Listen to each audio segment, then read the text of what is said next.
I wanted to thank everybody for being here and for providing the input you did.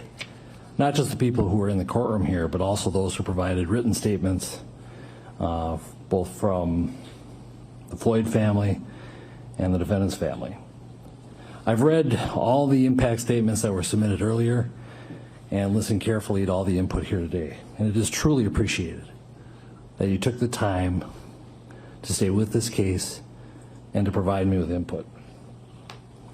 I have reviewed the pre-sentence investigation and carefully considered all the facts of the case and the law, but my comments are actually going to be very brief because most of it's going to be in writing. I have a 22-page memorandum that is going to be attached to the sentencing order. And why am I doing it in writing?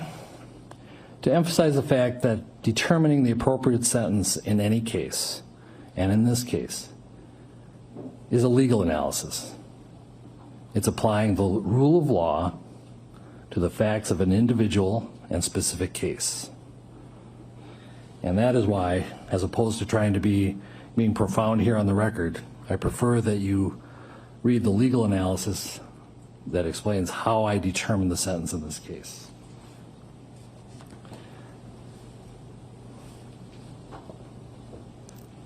What the case is, or what the sentence is not based on, is emotion or sympathy. But at the same time, I want to acknowledge the deep and tremendous pain that all the families are feeling, especially the Floyd family. You have our sympathies. And I acknowledge and hear the pain that you are feeling. I acknowledge the pain not only of those in this courtroom, but the Floyd family who are outside this courtroom and other members of the community. It has been painful throughout Hennepin County, throughout the state of Minnesota, and even the country. But most importantly, we need to recognize the pain of the Floyd family. I'm not going to attempt to be profound or clever, because it's not the appropriate time.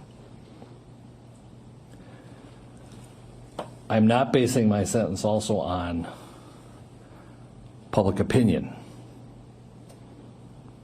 I'm not basing it on any attempt to send any messages. A trial court judge, the job of a trial court judge is to apply the law to specific facts and to deal with individual cases.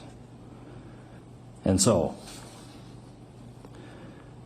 Mr. Chauvin, as to count one, based on the verdict of the jury, finding you guilty of unintentional second-degree murder while committing a felony under Minnesota Statute 609.19 subdivision 2 paren 1, it is the judgment of the court that you now stand convicted of that offense.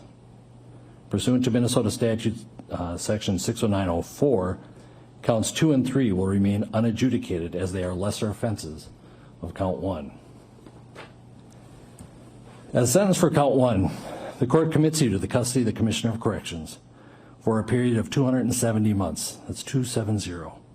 That is a 10-year addition to the presumptive sentence of 150 months. This is based on your abuse of a position of trust and authority, and also the particular cruelty shown to George Floyd.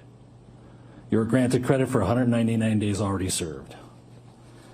Pay the mandatory surcharge of $78 to be paid from prison wages.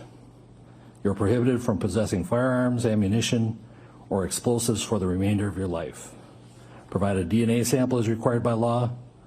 Register as a predatory offender as required by law. And then you will receive a copy of the order and also the attached memorandum explaining the court's analysis. Anything further from the state? If this needs to be decided, we just ask that it be executed forthwith. Defendant is remanded to the custody of the sheriff to be transported back to the DOC or whichever custody is currently holding him. Anything for the defense? There you are. All right.